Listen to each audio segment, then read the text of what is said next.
ਵਾਹਿਗੁਰੂ ਜੀ ਕਾ ਖਾਲਸਾ ਵਾਹਿਗੁਰੂ ਜੀ ਕੀ ਫਤਿਹ। ਗੁਰਬਾਣੀ ਵਿਚਾਰ ਮੁਰਦਿਆਂ ਦੀ ਸੰਗਤ।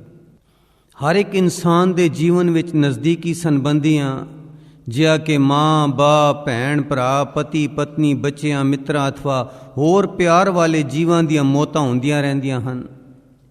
ਇਹਨਾਂ ਵਿੱਚੋਂ ਕੁਝ ਮੌਤਾਂ ਦਾ ਮਨ ਨੂੰ ਅਤਿਅੰਤ ਦੁੱਖ ਅਤੇ ਸਦਮਾ ਹੁੰਦਾ ਹੈ। ਐਸੀਆਂ ਦੁਖਦਾਈ ਮੌਤਾਂ ਨੂੰ ਮੁੜ ਮੁੜ ਕੇ ਯਾਦ ਅਥਵਾ ਚਰਚਾ ਕਰਕੇ ਅਸੀਂ ਇਹਨਾਂ ਸਦਮਿਆਂ ਨੂੰ ਆਪਣੇ ਹਿਰਦੇ ਦੀਆਂ ਡੂੰਘੀਆਂ ਤਹਿਾਂ ਅਥਵਾ ਅੰਤਸ਼ਕਰਨ ਵਿੱਚ ਉਤਾਰ ਲੈਂਦੇ ਹਾਂ। ਜਦ ਵੀ ਇਹਨਾਂ ਮੁਰਦਿਆਂ ਦੀਆਂ ਯਾਦਾਂ ਉਗੜ ਕੇ ਸਾਹਮਣੇ ਆਉਂਦੀਆਂ ਹਨ ਤਾਂ ਉਹਨਾਂ ਦੇ ਮੋਹ ਵਿੱਚ ਅਸੀਂ ਅਤਿਅੰਤ ਦੁਖੀ ਹੁੰਦੇ ਹਾਂ। ਇਸੇ ਤਰ੍ਹਾਂ ਕਿਸੇ ਵਿਰੋਧੀ ਜਾਂ ਘਿਰਣਿਤ ਪ੍ਰਾਣੀ ਦੀ ਯਾਦ ਆ ਜਾਵੇ ਤਾਂ ਸਾਡੇ ਅੰਦਰ ਤੀਬਰ ਘਿਰਨਾ ਦੇ ਭਾਂਬੜ ਮਚ ਪੈਂਦੇ ਹਨ, ਜਿਸ ਦੀ ਅਗਨੀ ਵਿੱਚ ਸਾਡਾ ਤਨ ਮਨ ਹਿਰਦਾ ਬਹੁਤ ਦੇਰ ਤੱਕ ਸੜਦਾ ਬਲਦਾ ਕੁਲਝਦਾ ਰਹਿੰਦਾ ਹੈ।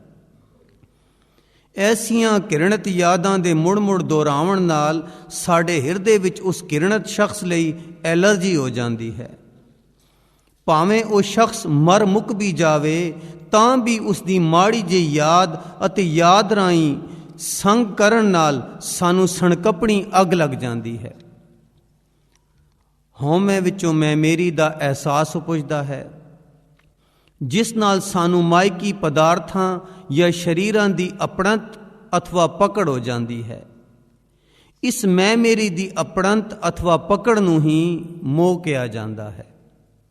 ਹਾਂਜੀ, ਹਉਮੈ ਵਿੱਚੋਂ ਮੈਂ ਮੇਰੀ ਦਾ ਅਹਿਸਾਸ ਉਪਜਦਾ ਹੈ, ਜਿਸ ਨਾਲ ਸਾਨੂੰ ਮਾਇਕੀ ਪਦਾਰਥਾਂ ਜਾਂ ਸਰੀਰਾਂ ਦੀ ਅਪਣਤ ਅਥਵਾ ਪਕੜ ਹੋ ਜਾਂਦੀ ਹੈ। ਇਸੇ ਮੈਂ ਮੇਰੀ ਦੀ ਅਪਣਤ ਅਥਵਾ ਪਕੜ ਨੂੰ ਮੋਹ ਕਿਹਾ ਜਾਂਦਾ ਹੈ। ਜਦ ਇਨਸਾਨ ਦੀ ਮੌਤ ਹੋ ਜਾਂਦੀ ਹੈ ਤਾਂ ਸਰੀਰ ਦਾ ਨਾਸ਼ ਹੋ ਜਾਂਦਾ ਹੈ, ਪਰ ਰੂਹ ਸਰੀਰ ਵਿੱਚੋਂ ਨਿਕਲ ਜਾਂਦੀ ਹੈ।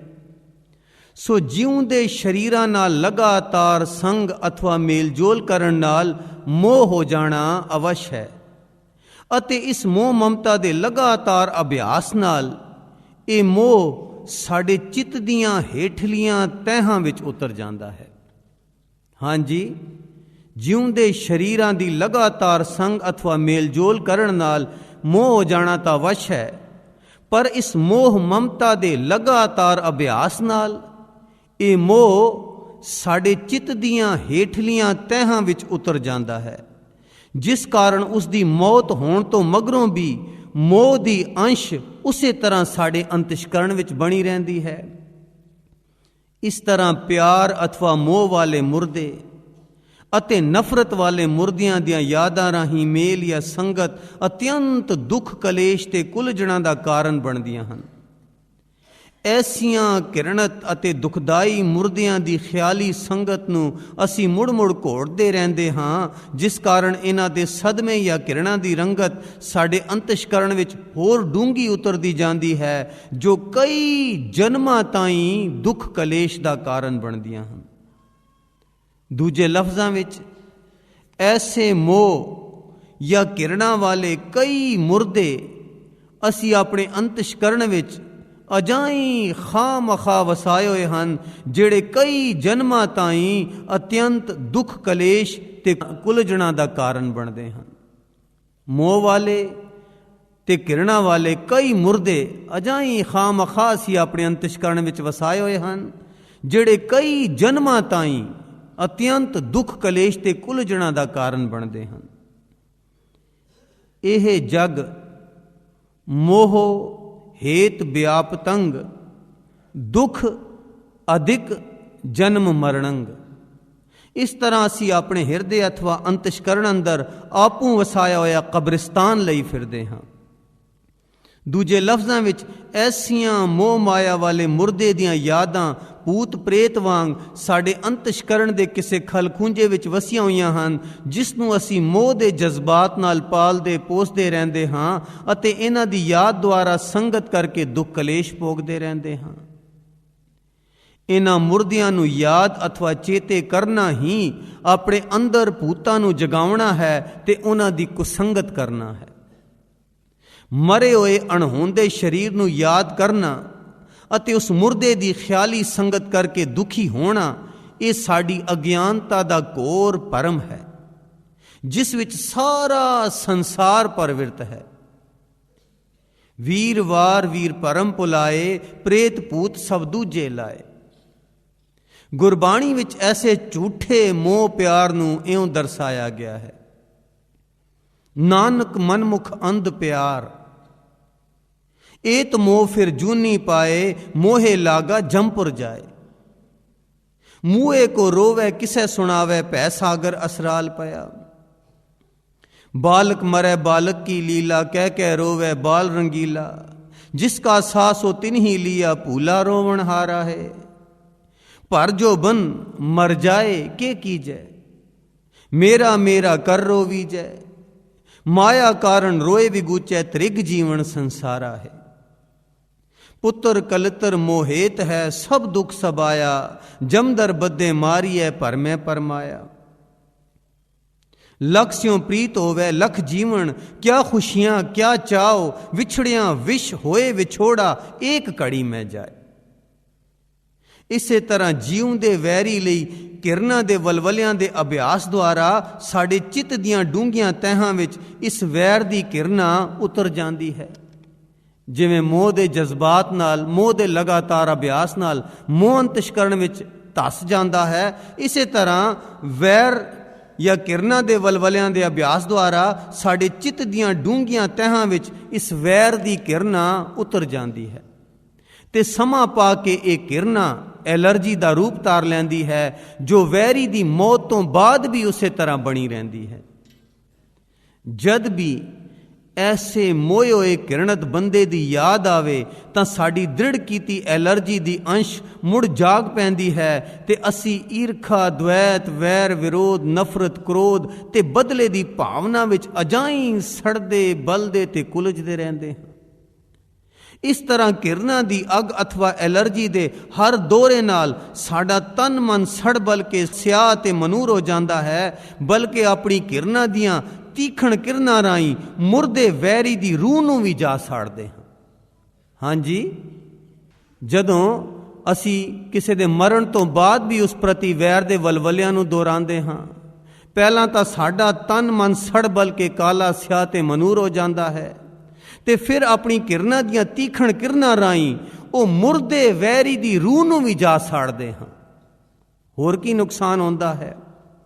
ਇਸ ਤਰ੍ਹਾਂ ਸਾਡੀ ਮੌਤ ਤੋਂ ਮਗਰੋਂ ਵੀ ਇਹ ਕਿਰਨਾਂ ਦੀ ਰੰਗਤ ਨਾਲ ਲੱਥ-ਪੱਥ ਹੋਈ ਸਾਡੀ ਰੂਹ ਭੂਤ ਪ੍ਰੇਤ ਦਾ ਸੂਖਮ ਰੂਪ ਧਾਰ ਲੈਂਦੀ ਹੈ ਤੇ ਪੁਰਾਣੇ ਬਦਲੇ ਦੀ ਭਾਵਨਾ ਦੀ ਪੂਰਤੀ ਲਈ ਸਾਡੀ ਰੂਹ ਭੂਤ ਬਣ ਕੇ ਵੈਰੀ ਨੂੰ ਜਾ ਚਿੰਬੜਦੀ ਹੈ ਤੇ ਉਸ ਨੂੰ ਦੁਖੀ ਕਰਕੇ ਆਪਣੀ ਤਸੱਲੀ ਕਰਦੀ ਹੈ। ਹਾਂਜੀ, ਪਹਿਲੇ ਆਪਣੇ ਤਨ ਮਨ ਨੂੰ ਸਾੜ ਬਾਲਤਾ ਤਾ, ਫਿਰ ਮੁਰਦੇ ਵੈਰੀ ਦੀ ਰੂਹ ਨੂੰ ਜਾ ਸਾੜਿਆ, ਫਿਰ ਸਾਡੀ ਮੌਤ ਤੋਂ ਮਗਰੋਂ ਕਿਰਨਾਂ ਦੀ ਰੰਗਤ ਨਾਲ ਲੱਥ-ਪੱਥ ਹੋਈ ਸਾਡੀ ਰੂਹ ਭੂਤ ਪ੍ਰੇਤ ਦਾ ਸੂਖਮ ਰੂਪ ਧਾਰ ਲੈਂਦੀ ਹੈ ਤੇ ਪੁਰਾਣੇ ਬਦਲੇ ਦੀ ਭਾਵਨਾ ਦੀ ਪੂਰਤੀ ਲਈ ਸਾਡੀ ਰੂਹ ਵੀ ਭੂਤ ਬਣ ਕੇ ਵੈਰੀ ਨੂੰ ਜਾ ਚਿੰਬੜਦੀ ਹੈ ਤੇ ਉਸ ਨੂੰ ਦੁਖੀ ਕਰਕੇ ਆਪਣੀ ਤਸੱਲੀ ਕਰਦੀ ਹੈ।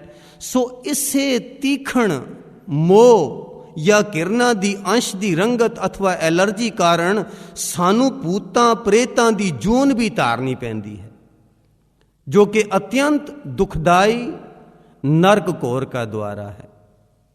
ਫਿਰ ਦੁਹਰਾ ਦਈਏ ਕਿ ਇਸੇ ਤੀਖਣ ਮੋਹ ਅਤੇ ਕਿਰਨਾਂ ਦੀ ਅੰਸ਼ ਜਾਂ ਰੰਗਤ ਅਥਵਾ ਐਲਰਜੀ ਕਾਰਨ ਸਾਨੂੰ ਭੂਤਾਂ ਪ੍ਰੇਤਾਂ ਦੀ ਜੂਨ ਵੀ ਧਾਰਨੀ ਪੈਂਦੀ ਹੈ, ਜੋ ਕਿ ਅਤਿਅੰਤ ਦੁਖਦਾਈ ਤੇ ਨਰਕ ਘੋਰ ਕਾ ਦੁਆਰਾ ਹੈ। ਮਾਇਆ ਮੋਹ ਪ੍ਰੇਤ ਹੈ, ਕਾਮ ਕ੍ਰੋਧ ਅਹੰਕਾਰਾ, ਇਹ ਜਮ ਕੀ ਸਰਕਾਰ ਹੈ, ਇਹਨਾਂ ਉੱਪਰ ਜਮ ਕਾ ਦੰਡ ਕਰਾਰਾ। ਮਮਤਾ ਮੋਹ ਧਰੋ ਮਦ ਮਾਤਾ, ਬੰਧਨ ਬਾਂਧਿਆ ਅਤ ਬਿਕਰਾਲ। दिन दिन छिजित विकार करत औद, फाई फाथा जम के काल। सप पिड़ाई पाइए बिख अंतर मन रोस, पूर्व लिखिया पाइए किसनो दीजै दोष।